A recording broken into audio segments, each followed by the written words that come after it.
เคารพครับท่านผู้ฟังกำลังรับฟังรายการศึกษาธรรมนำสุขมีแสดงให้ท่านผู้ฟังทุกวันศุกร์ตั้งแต่เวลา 14 นาฬิกาถึง 15 นาฬิกาดำเนินรายการโดยกระผมพันเอกธนรัตน์เดชะมีอาจารย์สุรภาเดชะเป็นผู้ร่วมรายการวันนี้เราได้นำบทไตรปิฎกฉบับอรรถกถาเล่มที่ 33 มาศึกษากันในพระสูตรที่เกี่ยวกับฐานะโอกาสที่จะมีได้ที่จะเกิดได้ที่จะมีไม่ได้ที่จะเกิดไม่ได้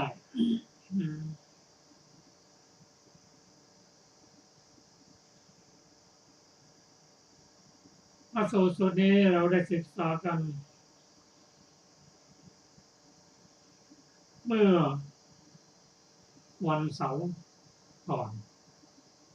วันนี้เราจะมาทบทวนถึงพระสูตรที่ชื่อว่า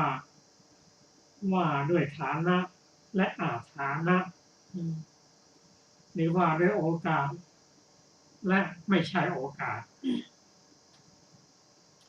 พระสูตรนี้พระองค์ทรงแสดงให้เห็น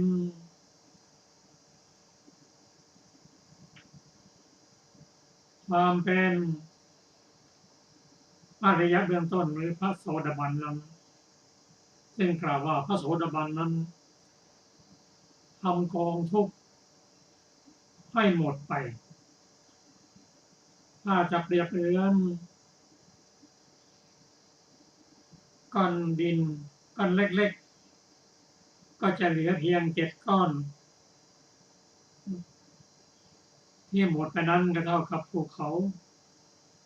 เสเนรุทีเดียว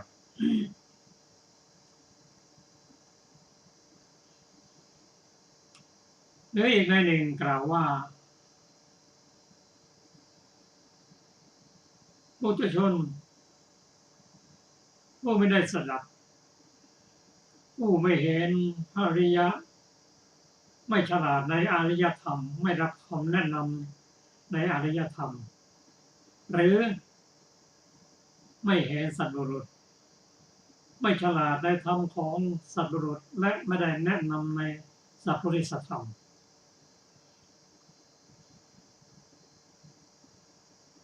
ปุถุชนนั้นย่อมเสี่ยงต่อนรกอย่างยิ่ง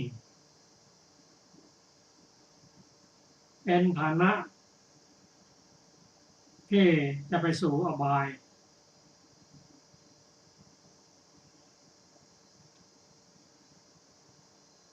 การที่บุคคลผู้ไม่ได้เป็นพระโสดาบันนั้นถึงแม้จะเป็นผู้ได้ฌานได้อภิญญา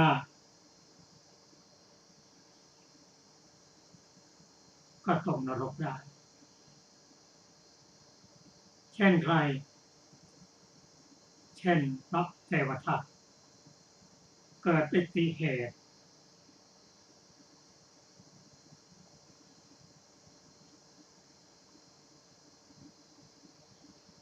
พระเทวทัตนั้น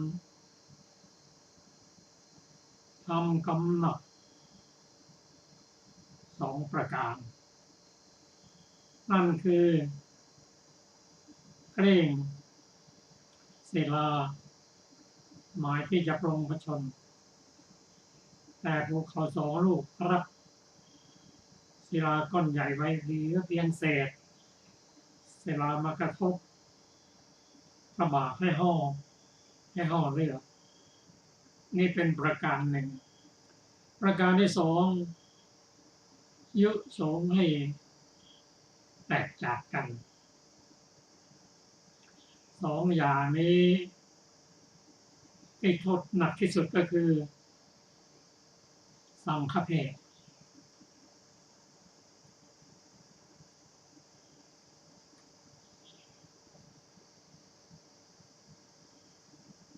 ประการต่อมาแม้พระมหาโมคคัลลานะในสมัยอดีตชาติอันยาวนานนั้นได้ทำปิตุฆาตธรรมาตุฆาตปิตุฆาตเป็นอนันตริยกรรมสองท่านนี้พระมหาโมคคัลลานะสมัยนั้นเป็นบุตุชน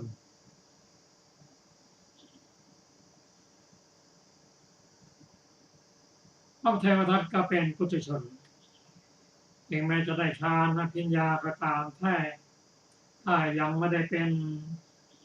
พระอริยบุคคลก็มีโอกาสที่จะตกนรกได้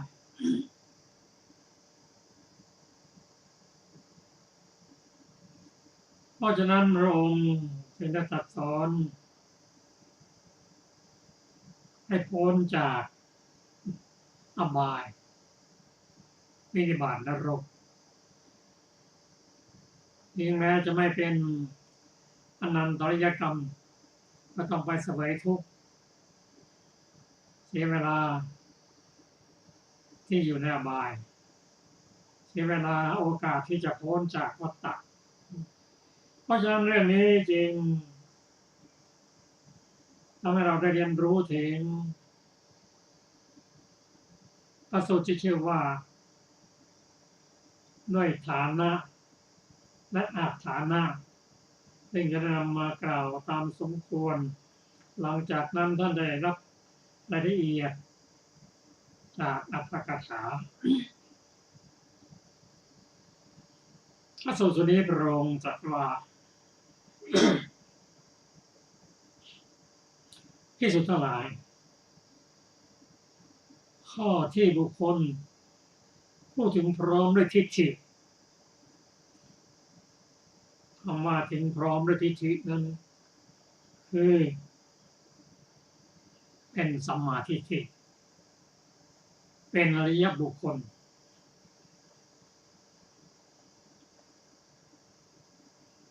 อริยบุคคลหรือพูดถึงพร้อมด้วยทิฏฐินั้นจะพึงยึดถือด้วยอุปทานด้วยสังขารในไรสังขารและก็การปรุงแต่งต่างๆด้วยความเป็นสภาพที่เที่ยงนั้นไม่ใช่ฐานะไม่ใช่โอกาสนั่นคือพระอริยบุคคลตั้งแต่พระโสดาบันขึ้นไปท่านไม่ได้ยึดถือไม่มีอุปทานเกี่ยวกับการปรุงแต่งต่างๆหรือสิ่งต่างๆว่าเป็นของเที่ยงเช่นรูปเวทนาสัญญาสังขารวิญญาณอริยบุคคลไม่ถือว่าไม่เที่ยงเพราะไม่ใช่ฐานะไม่ใช่โอกาสที่จะมีได้เพราะพระโสดาบันนั้นท่านละสักยทิฏฐิความเป็นตัวตนนั้นออกไปได้แล้ว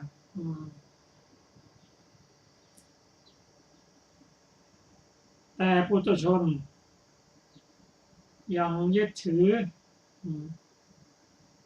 สังขารการปรุงแต่งและรูปเวทนาสัญญาสังขารยังยึดอยู่ว่าเที่ยงอันนี้เป็นโอกาสเป็นฐานะของปุถุชนที่จะมีได้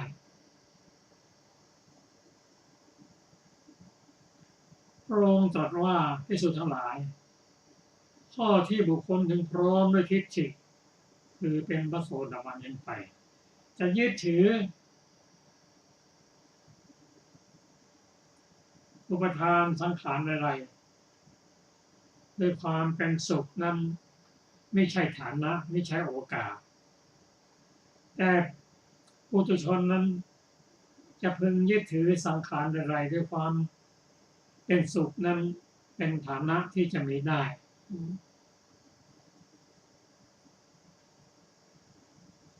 เพราะอริยบุคคลนั้นจะเห็นว่าเวทนาไม่เที่ยงเวทนาได้แก่อะไรเวทนาสามคือสุขเวทนาทุกขเวทนาอทุกขเวทนาไม่เที่ยงอริยบุคคลท่านไม่เที่ยงถือว่าไม่เที่ยงเพราะอะไรเพราะท่านมีปัญญาในระดับต่างๆรู้แยกแยะว่าสิ่งต่างๆนั้นประกอบด้วยเพียงรูปกับนามไม่เที่ยงเป็นทุกข์เป็นอนัตตาท่านรู้เห็นด้วยความเป็นจริงเพราะฉะนั้น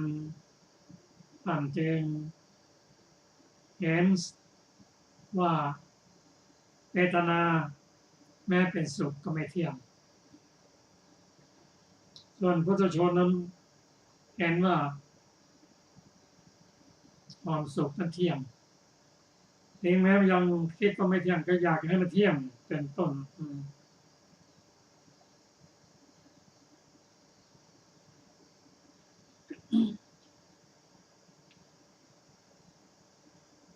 พุทธชนนั้นย่อมประกอบด้วยมิจฉาทิฏฐิเห็นเป็นตัวเป็นตนเห็นรูปโดยความเป็นตนเห็นตนมีรูปเห็นรูปอยู่ในตนเห็นตนอยู่ในรูปแม้เวทนาสัญญาสังขารวิญญาณก็เช่นเดียวกันเห็นด้วยความเป็นตน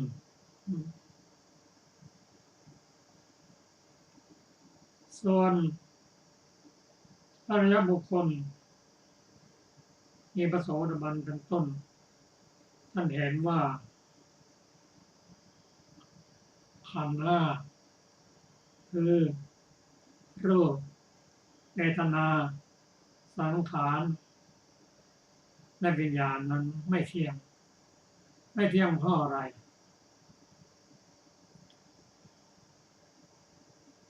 ก็ประกอบด้วยปัจจัยเมื่อปัจจัย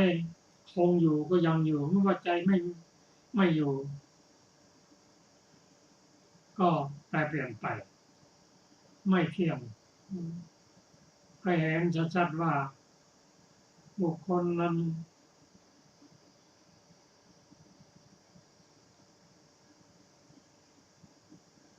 ย่อมมีการเกิดขึ้นและแปรเปลี่ยนไป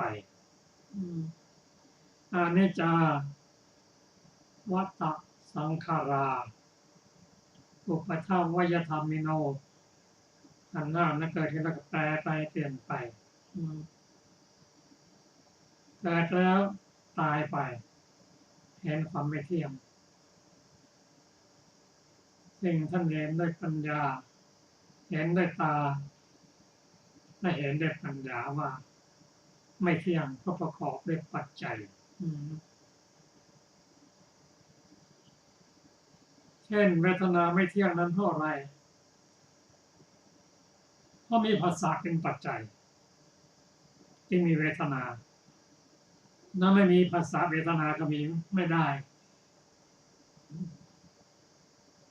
ภาษาเที่ยงไหมภาษาก็ไม่เที่ยงภาษาคืออะไรภาษาก็คือวัตถุอารมณ์และวิญญาณวัตถุก็ไม่เที่ยงวัตถุได้แก่อะไรวัตถุหกตาหูจมูกลิ้นกายใจก็ไม่เที่ยงอารมณ์ก็ไม่เที่ยงเมื่อวัตถุอารมณ์ไม่เที่ยงวิญญาณจะเที่ยงมาจากไหน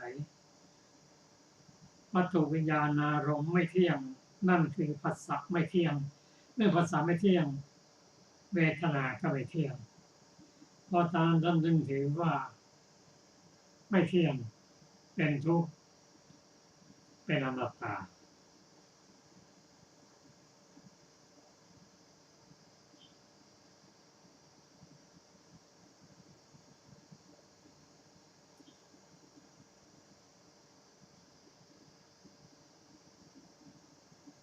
เพราะฉะนั้นปุถุชน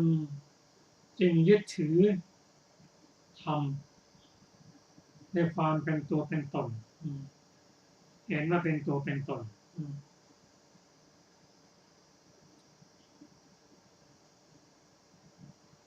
ข้อต่อไปพระองค์ตรัสว่าบุคคลผู้ถึงพร้อมด้วยทิฏฐิคำว่าทิฏฐิตัวนี้ในบทนี้คือสัมมาทิฏฐิแต่ความจริงทิฏฐิก็เป็นคำกลางๆแต่บางครั้งท่านเน้นไปว่าเป็นมิจฉาทิฏฐิ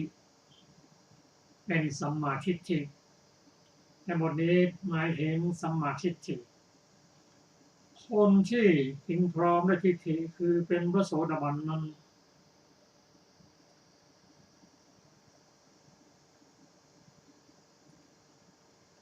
จะไม่ฆ่ามารดา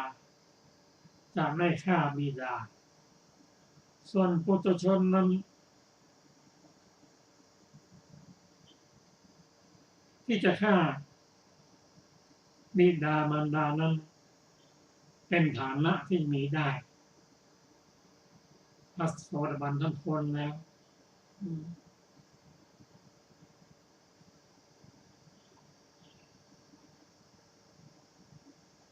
ถ้ายังไม่เป็นพระโสดาบันฆ่าบิดามารดาได้และกรรมนั้นก็ตามไปถึงจะเป็นพระอรหันต์ก็ยังไม่พ้นเช่นพระมหาโมคคัลลานะเลี้ยงดูมารดาบิดาที่ตาบอดมารดาบิดาสงสารว่างานทุกอย่างทำเองหมดอุตส่าห์หาเมียมาให้ได้เมียแล้ว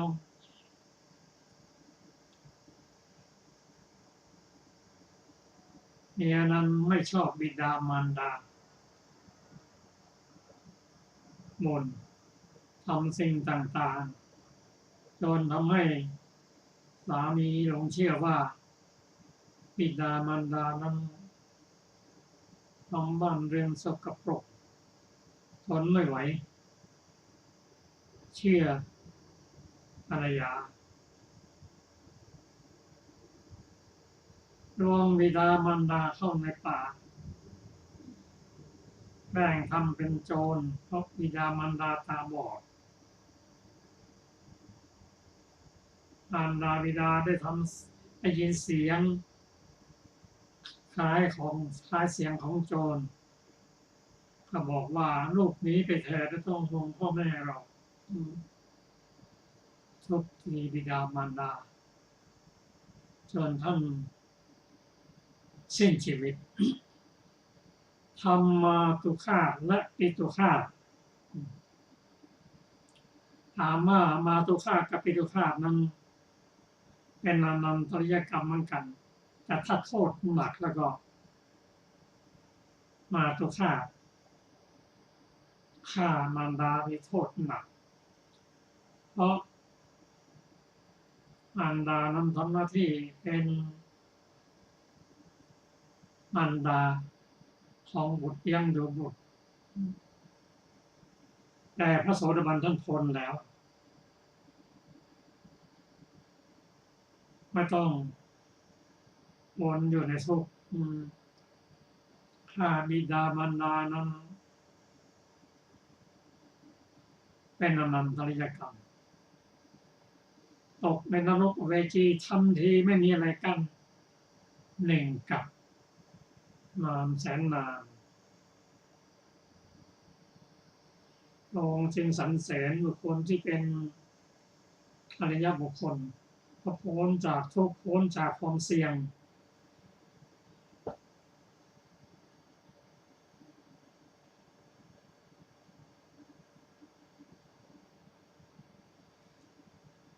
ข้อต่อไปพระองค์ตรัสว่า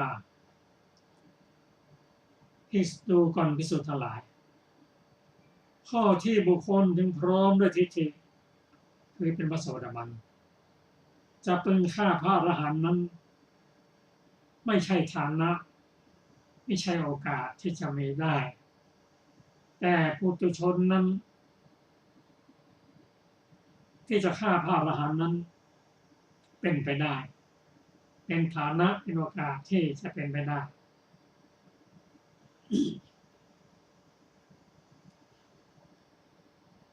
พระอรหันต์นั้นท่านเป็นบุคคลที่หมดโลภะโทสะโมหะเป็นผู้ตัดสังโยชน์10ได้แล้วเป็นพระอรหันต์ชาตินี้เป็นชาติสุดท้ายท่านไม่กลับมาเกิดแล้วท่านไม่อะไรในขันธ์ห้าท่านไม่อะไรในขันธ์ห้าท่านไม่อะไรในรูปท่านพยายามเลี้ยงรูปขันธ์ไปตามธรรมแต่ใจจริงแล้วท่านไม่อะไรชีวิตหรอกแต่ว่าชีวิตของท่านนั้น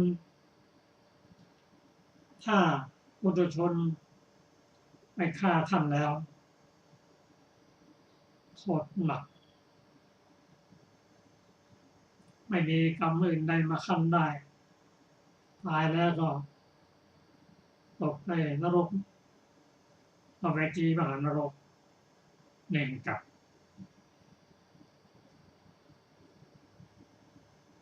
ความจริงพระอรหันต์นั้นบางรูปท่านเบื่อที่จะดูแลรูปขันธ์ก็มีเหมือนกันเนี่ยท่านฆ่าชีวิตของท่านเพราะฉะนั้นมันทำให้เสียดาย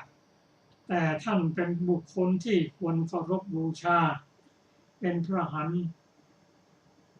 ถ้าใครไปฆ่าท่านแล้วก็ถามว่าท่านโกรธไหมไม่โกรธใช่ก็เฉยๆแต่คนที่ไปฆ่าพระอรหันต์นั้นปุถุชนนั้นคนที่เป็นอริยบุคคลอย่างอื่นเช่นพระโสดาบันท่านไม่ทำหรอกท่านพ้นปุถุชนจึงเสี่ยงที่ตกนรกเพราะ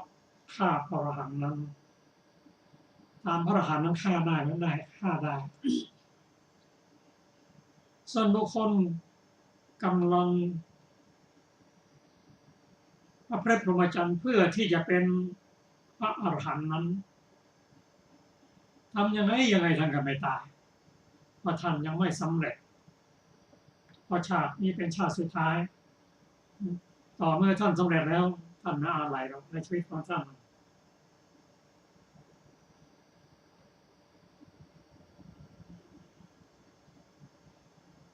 ดูก่อนภิกษุทั้งหลาย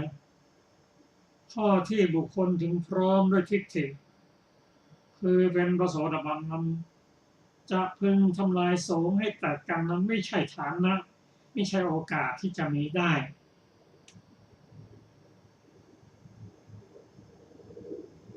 ส่วนบุคคลที่เป็นปุถุชน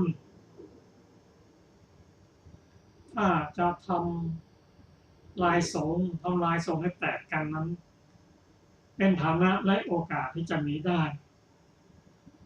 เช่นพระเทวทัตเป็นต้น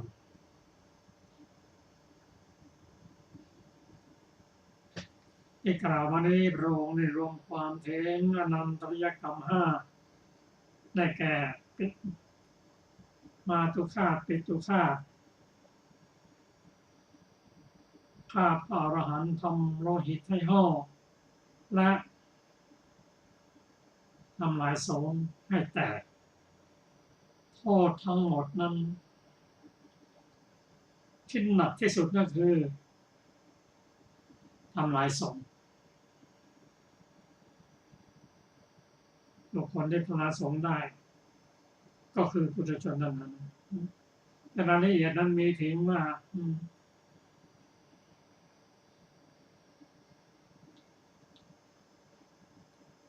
แม้แต่ภิกษุณีสามเณรีก็ไม่สามารถที่จะทำสงฆ์ให้แตกจากกันได้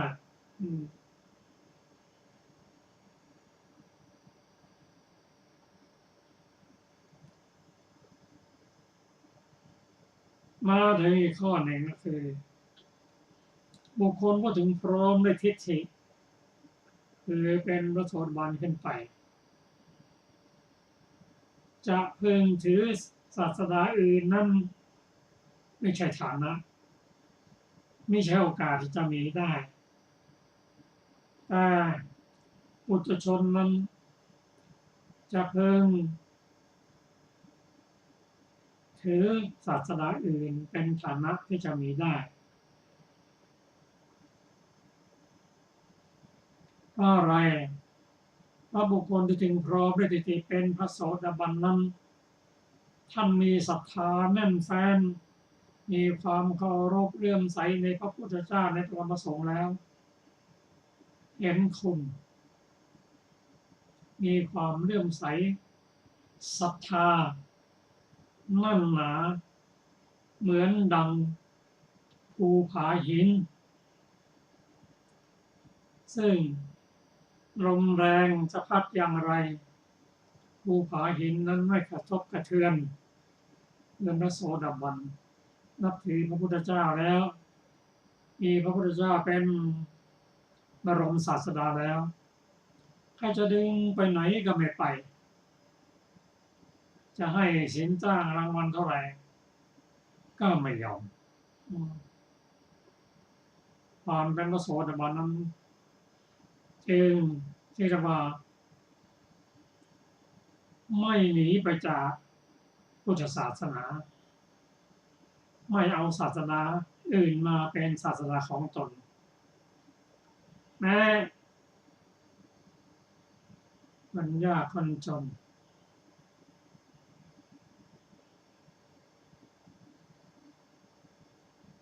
ในสมัยพระองค์ฟังธรรมท้ายบริษัทแล้ว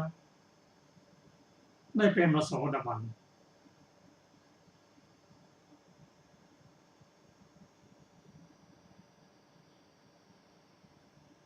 เทวดามาทดลองว่าแท้จงกล่าวว่าพระพุทธเจ้าไม่มีพระธรรมพระสงฆ์ไม่มีเธอ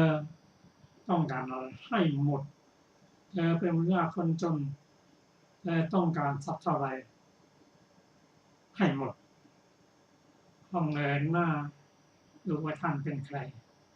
เราเป็นเทวดาอย่าว่าแต่หนึ่งแต่ร้อยทั้งร้อยทั้งพันก็อย่ามาชักชวนเลยความเป็นโสดาบันของเรายิ่งใหญ่กว่า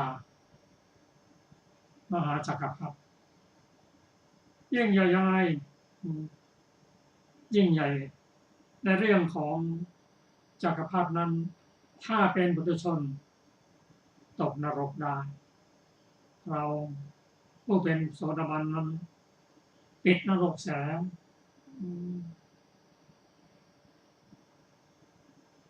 ท่านเป็นจักรพรรดิที่ยังปุถุชนอยู่ต้องเวียนเกิดเวียนตายไม่รู้จักจบสิ้นส่วนเราเกิดเพียง7 ครั้งก็พ้นจากทุกข์แล้วมาอีกข้อหนึ่งความจริงมีอีกเยอะนะอีกข้อหนึ่งกล่าวไว้ว่าดูกันพิสุทธิ์ทั้งหลายพระอรหันต์สัมมาสัมพุทธเจ้า2 พระองค์จะพึงอุบัติขึ้นพร้อมกันในโลกธาตุเดียวกันนั้นไม่ใช่ฐานะไม่ใช่โอกาสที่จะมีได้ดูกันพิสุทธิ์ทั้งหลาย แต่ข้อที่พระอรหันตสัมมาสัมพุทธเจ้าพระองค์เดียวเท่านั้นที่จะพึงอุบัติขึ้นในโลกธาตุอันหนึ่งนั้นเป็นฐานะที่จะมีได้พระพุทธเจ้าสองพระองค์เกิดขึ้นพร้อมกันไม่ได้พร้อมเดียวกันโลกนี้รองรับพระพุทธเจ้าได้หนึ่งพระองค์เป็นเอกบุรุษเท่านั้นท่านกล่าวกันว่าถ้าเปรียบโลกนี้เหมือนเรือซึ่งนั่งได้คนเดียวเท่านั้นแต่เกิดลงมานั่งสองคนจมอันนี้ก็เป็นเรื่องของฐานะและอฐานะซึ่งรายละเอียดนั้นก็ขอเชิญอาจารย์สุรภาครับค่ะสวัสดีค่ะท่านผู้ฟังที่เคารพทุกท่านเมื่อว่าโดยเทศนาก็ไม่แปลกกันดังนี้พระพุทธเจ้าพระองค์หนึ่งทรงแสดงธรรมมีสติปัฏฐานเป็นต้นพระพุทธเจ้าพระองค์อื่นแม้อุบัติขึ้นก็จะทรงแสดงธรรมนั้นนั่นแหละเพราะเหตุนั้นจึงไม่น่าอัศจรรย์แต่เมื่อพระพุทธเจ้าพระองค์เดียวทรงแสดงธรรมแม้การแสดงธรรมก็เป็นของน่าอัศจรรย์เมื่อว่าโดยการไม่มีการโต้แย้งกันอันหนึ่งเมื่อพระพุทธเจ้าหลายพระองค์อุบัติขึ้นพวกพุทธมามกะก็จะพึงวิวาทกันว่าพระพุทธเจ้าของพวกเรา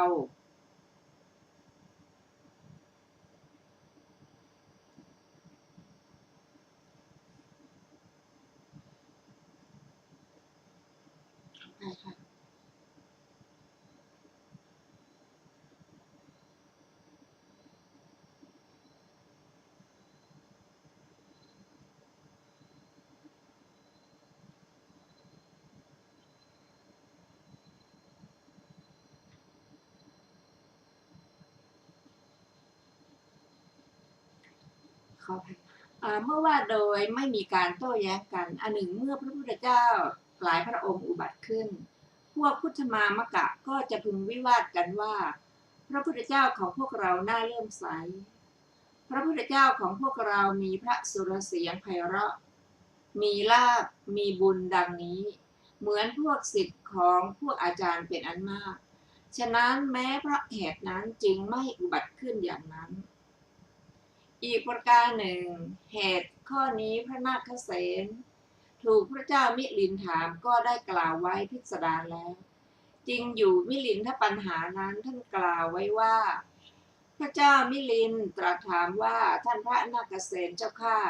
พระผู้มีพระภาคเจ้าได้พาสิทธิข้อนี้ไว้ว่าดูก่อนสุทั้งหลายข้อที่พระอรหันตสัมมาสัมพุทธเจ้าจะพึงอุบัติไม่ก่อนไม่หลังพร้อมกันสองพระองค์ในโลกธาตุเดียวกันนั้นไม่ใช่ฐานะไม่ใช่โอกาสข้อที่ว่านั้นไม่ใช่ฐานะที่จะมีได้ท่านพระนาคเษนเจ้าข้าก็พระตถาคตแม้ทุกพระองค์เมื่อจะทรงแสดงก็ทรงแสดงโพธิปักขิยธรรม37ประการเมื่อจะตรัสอริยสัจสี่ก็จะทรงให้ศึกษาสิกขา3และเมื่อจะทรงพร่ำสอนก็ทรงพร่ำสอนข้อปฏิบัติคือความไม่ประมาท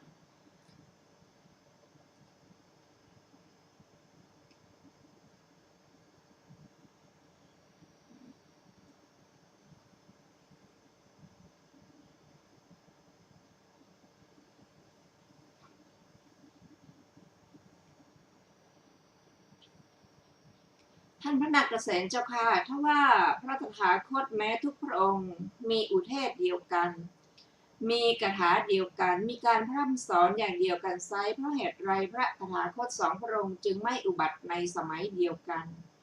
ด้วยการอุบัติขึ้นของพระพุทธเจ้าพระองค์เดียวโลกนี้ยังเกิดแสงสว่างถึงเพียงนั้นแล้วถ้าจะพึงมีพระพุทธเจ้าแม้องค์ที่สองโลกนี้ก็จะพึงเกิดแสงสว่างมีประมาณอย่างยิ่งด้วยพระรัศมีของพระพุทธเจ้าสองพระองค์อันหนึ่งพระพุทธเจ้าสองพระองค์เมื่อจะทรงสั่งสอน ก็ทรงสั่งสอนสะดวกและเมื่อจะทรงพร่ำสอนก็ทรงพร่ำสอนสะดวกในเรื่องที่พระพุทธเจ้าสองพระองค์ไม่อุบัติพร้อมกันนั้นท่านโปรดแสดงเหตุให้ข้าพเจ้าหมดสงสัยทีเถิดพระนาคเษนตอบว่ามหาบพิตรหมื่นโลกธาตุนี้ทรงพระพุทธเจ้าไว้ได้เพียงพระองค์เดียวทรงพระคุณของพระตถาคตได้เพียงพระองค์เดียว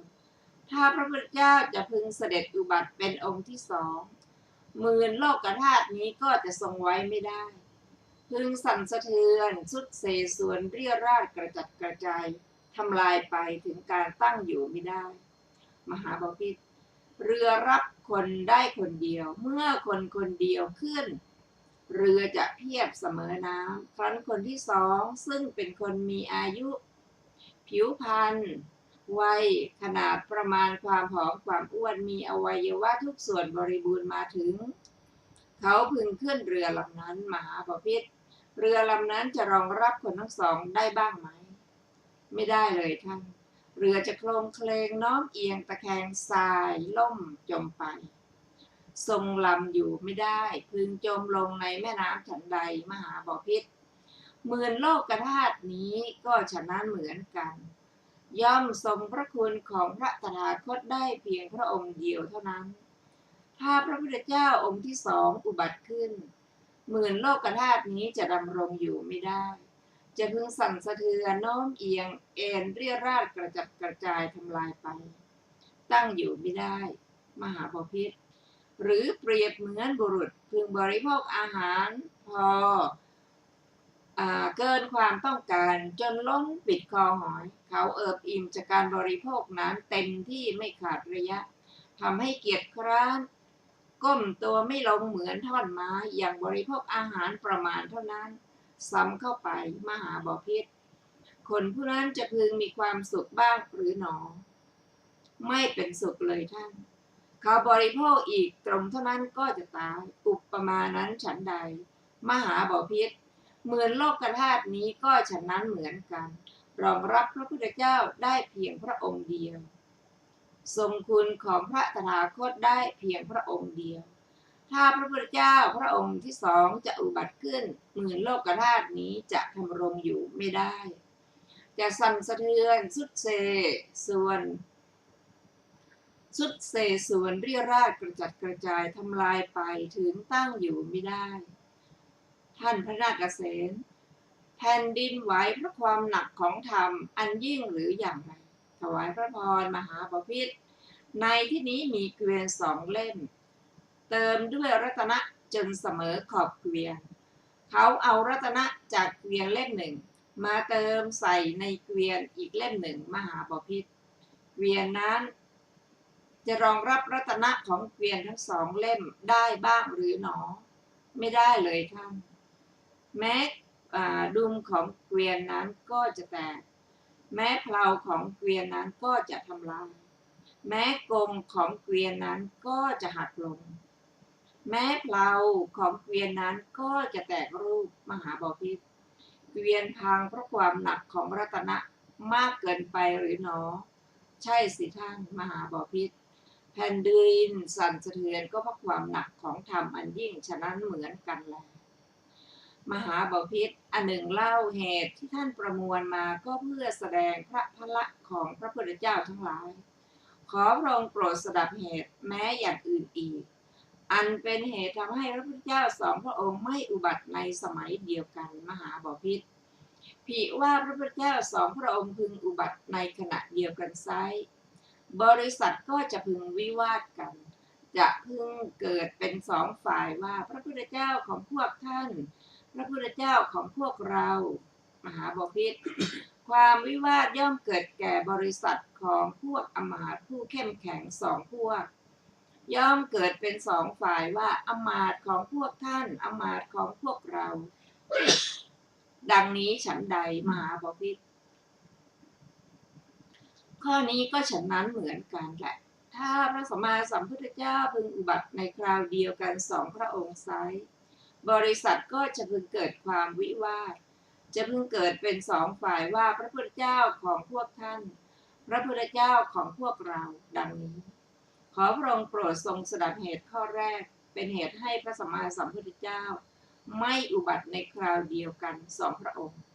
ขอพระองค์โปรดทรงสดับเหตุแม้ข้ออื่นยิ่งขึ้นไปอันเป็นเหตุให้พระสัมมาสัมพุทธเจ้าสองพระองค์ไม่อุบัติในคราวเดียวกันมหาบพิตรถ้าว่าพระสัมมาสัมพุทธเจ้าสองพระองค์จะพึงอุบัติในคราวเดียวกันคำที่ว่าพระพุทธเจ้าเป็นเอกอัครบุคคลก็จะพึงผิดไปคำที่ว่าพระพุทธเจ้าทรงเจริญที่สุดและอื่นๆพระพุทธเจ้าทรงประเสริฐที่สุดพระพุทธเจ้าทรงสูงสุดพระพุทธเจ้าทรงล้ำเลิศพระพุทธเจ้าไม่มีผู้เสมอพระพุทธเจ้าไม่มีคนเปรียบพระพุทธเจ้าไม่มีคนเทียบพระพุทธเจ้าไม่มีบุคคลเทียมถึงดังนี้นั้นก็จะพึงผิดไปมหาบพิตรขอพระองค์โปรดทรงทราบเหตุอันเป็นเหตุให้พระสัมมาสัมพุทธเจ้าสองพระองค์ไม่ทรงอุบัติในคราวเดียวกันแม้นี้แหละโดยแก่ความเถิดมหาบพิตรก็อีกอย่างหนึ่งข้อที่พระพุทธเจ้าพระองค์เดียวเท่านั้นอุบัติขึ้นในโลกนั้นเป็นสภาพปกติของพระพุทธเจ้าทั้งหลายเพราะเหตุไรเพราะคุณของพระสัพพันยูพุทธเจ้าทั้งหลายเป็นเหตุใหญ่มหาบพิตรแม้สิ่งอื่นใดชื่อว่าเป็นของใหญ่สิ่งนั้นก็มีเพียงอย่างเดียวเท่านั้นมหาบพิตรแผ่นดินของเป็นของใหญ่แผ่นดินนั้นก็มีผืนเดียวสาครใหญ่ก็มีแห่งเดียวขุนเขาสิเนรุใหญ่ก็มีลูกเดียวอากาศใหญ่ก็มีห้วงเดียวพระพรหมใหญ่มีองค์เดียวพระตถาคตอรหันตสัมมาสัมพุทธเจ้ามีพระองค์เดียวพระตถาคตอรหันตสัมมาสัมพุทธเจ้าเป็นต้นเหล่านั้นอุบัติในที่ใดในที่นั้นคนพวกอื่นย่อมไม่มีโอกาสเพราะฉะนั้นพระตถาคตอรหันตสัมมาสัมพุทธเจ้าพระองค์เดียวเท่านั้นอุบัติขึ้นในโลกท่านพระนาคเษนปัญหาพร้อมทั้งเหตุอันเป็นข้ออุปมาท่านกล่าวดีแล้วล่ะบทว่าเอติสายะโลชาตุยาคือในจักรวาลเดียวในตอนต้นท่านถือเอาหมื่นจักรวาลด้วยคำว่าโลกธาตุหนึ่งนี้แม้หมื่นจักรวาลนั้นก็ควรกำหนดเองเพียงจักรวาลเดียวเท่านั้นด้วยว่าพระพุทธเจ้าทั้งหลายเมื่อจะอุบัติย่อมอุบัติในจักรวาลนี้เท่านั้นก็เมื่อห้ามสถานที่อุบัติไว้พระพุทธเจ้าทั้งหลายจึงไม่อุบัติในจักรวาลอื่นๆนอกจากจักรวาลนี้เพราะเหตุนั้นสถานที่อุบัติอื่นๆย่อมเป็นอันห้ามเด็ดขาดคือจะอุบัติที่อื่นไม่ได้จบอรรถกถาวรรคที่หนึ่งต่อไปเป็นวรรคที่สองว่าด้วยฐานะและอาฐานะดูก่อนภิกษุทั้งหลายข้อที่พระเจ้าจักรพรรดิสองพระองค์จะพึงเสด็จอุบัติขึ้นพร้อมกันในโลกธาตุกันเดียวกันนั้นมิใช่ฐานะมิใช่โอกาสจะมีได้ดูก่อนภิกษุทั้งหลายแต่ข้อที่พระเจ้าจักรพรรดิพระองค์หนึ่งแต่ข้อที่พระเจ้าจักรพรรดิพระองค์เดียวจะพึงเสด็จอุบัติขึ้นในโลกธาตุอันหนึ่งเป็นฐานะที่จะมีได้ดูก่อนภิกษุทั้งหลายข้อที่สตรีจะพึงเป็นพระอรหันตสัมมาสัมพุทธเจ้านั้นมิใช่ฐานะมิใช่โอกาสที่จะมีได้ดูก่อนภิกษุทั้งหลายแต่ข้อที่บุรุษจะพึงเป็นพระอรหันตสัมมาสัมพุทธเจ้านั้นเป็นฐานะที่จะมีได้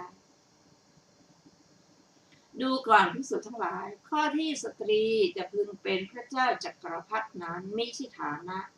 มิใช่โอกาสที่จะมีได้ดูก่อนภิกษุทั้งหลายแต่ข้อที่บุรุษจะพึงเป็นพระเจ้าจักรพรรดินั้นเป็นฐานะที่จะมีได้ดูก่อนภิกษุทั้งหลายข้อที่สตรีจะพึงเป็นท้าวสักกะและอื่นๆจะพึงเป็นมารอื่นๆจะพึงเป็นพรหมนั้นมิใช่ฐานะไม่ใช่โอกาสที่จะมีได้ดูก่อนภิกษุทั้งหลายข้อที่บุรุษจะพึงเป็นท้าวสักกะและอื่นๆจะพึงเป็นมารอื่นๆจะพึงเป็นพรหมนั้นเป็นฐานะที่จะมีได้ ดูก่อนภิกษุทั้งหลายข้อที่วิบากอันน่าปรารถนาน่าใคร่น่าพอใจแห่งกายทุจริตจะพึงเกิดขึ้นนั้นมิใช่ฐานะมิใช่โอกาสที่จะมีได้ ดูก่อนภิกษุทั้งหลายแต่ข้อที่วิบากอันไม่น่าปรารถนาไม่น่าใคร่ไม่น่าพอใจแห่งกายทุจริตจะพึงเกิดขึ้นนั้นเป็นฐานะที่จะมีได้ดูก่อนภิกษุทั้งหลายข้อที่วิบากอันน่าปรารถนาน่าใคร่น่าพอใจแห่งวจีทุจริตจะพึงเกิดขึ้นนั้นมิใช่ฐานะมิใช่โอกาสที่จะมีได้ดูก่อนภิกษุทั้งหลายแต่ข้อที่วิบากอันไม่น่าปรารถนา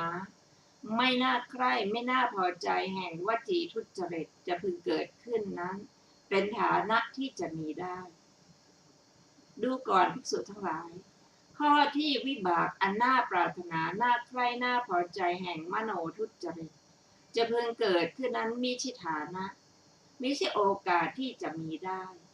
ดูก่อนภิกษุทั้งหลายแต่ข้อที่วิบากอันไม่น่าปรารถนาไม่น่าใคร่ไม่น่าพอใจแห่งมโนทุจริตจะพึงเกิดขึ้นนั้นเป็นฐานะที่จะมีได้จบวรรคที่หนึ่งและ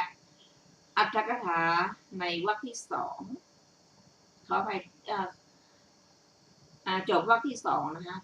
อรรถกถาของวรรคที่สองในบทว่าอภูพังอจริมังนี้การก่อนแต่จักรรัตนะปรากฏชื่อว่าภูพังก่อนภายหลังแต่จักรรัตนะนั้นนั่นแหละอันตรธานชื่อว่าจริมังภายหลังในคำนั้นจักรรัตนะอันตรธานย่อมมีสองประการคือพระเจ้าจักรพรรดิสวรรคตหรือทรงผนวดก็แต่ว่าการอันตรธานนั้นจะอันตรธานในวันที่7แต่การสวรรคตหรือแต่การทรงผนวดเบื้องหน้าแต่นั้นไปไม่ห้ามการปรากฏขึ้นแห่งพระเจ้าจักรพรรดิถามว่าก็เพราะเหตุไรพระเจ้าจักรพรรดิจึงไม่ทรงอุบัติพร้อมกันสองพระองค์ในจักรวาลเดียวกันตอบว่าเพราะจะตัดการวิวาทเพราะไม่น่าอัศจรรย์และเพราะจักรรัตนะมีอานุภาพมากด้วยเหตุว่าพระเจ้าจักรพรรดิสองพระองค์ทรงอุบัติขึ้นความวิวาทก็จะพึงเกิดขึ้นว่า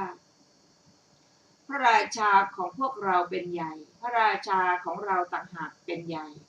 และจะพึงไม่น่าอัศจรรย์ด้วยสำคัญว่าเป็นจักรพรรดิในทวีปเดียวเป็นจักรพรรดิในทวีปเดียวอันหนึ่งความมีอานุภาพของจักรรัตนะที่สามารถมอบความเป็นใหญ่ให้ในมหาทวีปทั้งสี่มีทวีปน้อย 2,000 เป็นบริวารแม้นั้นก็จะเสื่อมไปพระเจ้าจักรพรรดิสองพระองค์ไม่อุบัติในจักรวาลเดียวกัน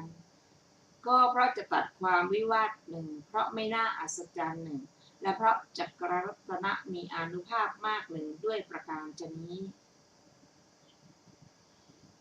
ในบทเหล่านี้ว่ายังอิทธิอรหังอัสสะสัมมาสัมพุทโธดังนี้พุทธานุภาพความเป็นพระพุทธเจ้าที่สามารถให้สัพพัญญู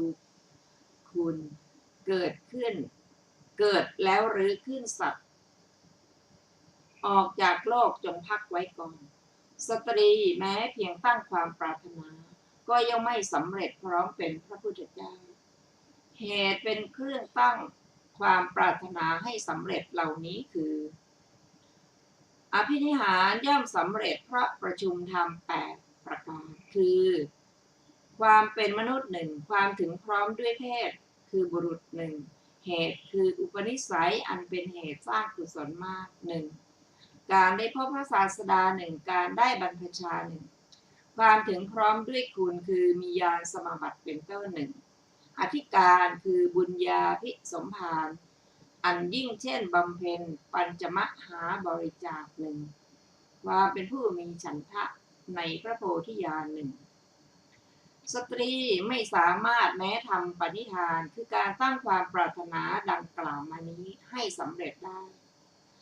พุทธานุภาพความเป็นพระพุทธเจ้าจะมีได้แต่ไหนเพราะเหตุนั้นพระผู้มีพระภาคเจ้าจึงตรัสว่าดูก่อนภิกษุทั้งหลายข้อที่สั่งสมบุญพระอรหันตสัมมาสัมพุทธเจ้านั้นมิใช่ฐานะมิใช่โอกาสการสั่งสมบุญอันบริบูรณ์โดยอาการทั้งปวงเท่านั้นย่อมทำอัตภาพอันบริบูรณ์ด้วยอาการทั้งปวงให้บังเกิดเพราะเหตุนั้น บุรุษจึงเป็นพระอรหันตสัมมาสัมพุทธเจ้าได้ แม้ในบทที่ว่านะขออภัยนะแม้ในบทที่ว่าณอิทธิราชาอัสสะจักกวติดังนี้เป็นต้นมีอธิบายว่า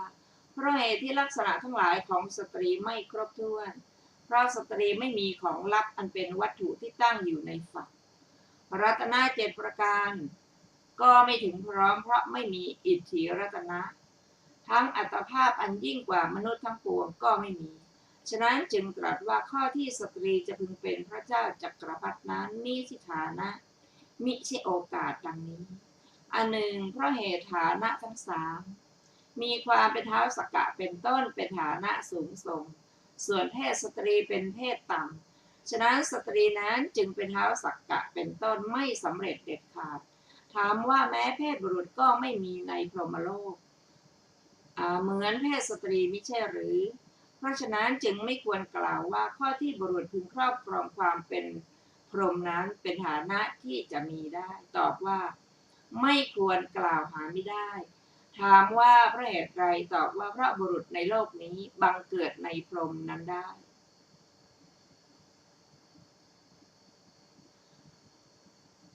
ก็ในบทว่าพรหมตังท่านหมายเอาความเป็นเท้ามหาพรหมอันหนึ่งสตรีบำเพ็ญฌานโลกนี้กระทำกาละหรือตายไปแล้วย่อมเข้าถึงความเป็นสหายแห่งพวกพรหมปาริสัชชาคือพรหมที่เป็นบริษัทไม่เข้าสงครามเป็นเท้ามหาพรหมส่วนบุรุษไม่พึงกล่าวว่าไม่เกิดในพรหมโลกนั้นอันหนึ่งในพรหมโลกนั้นแม้เพศทั้งสองจะไม่มี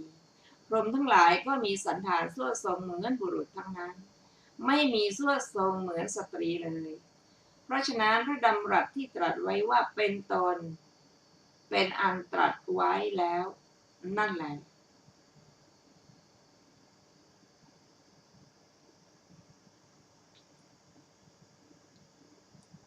ท่านผู้ฟังที่เคารพวันนี้รายการศึกษาธรรมนำสุขก็ได้หมดเวลาลงแล้วเราจะมาพบกันในวันพรุ่งนี้นะคะเวลา 15 นาฬิกาขอบพระคุณทุกท่านที่ได้ร่วมศึกษาด้วยกันขอมีความสุขสวัสดีเจริญในธรรมยิ่งๆสวัสดีค่ะ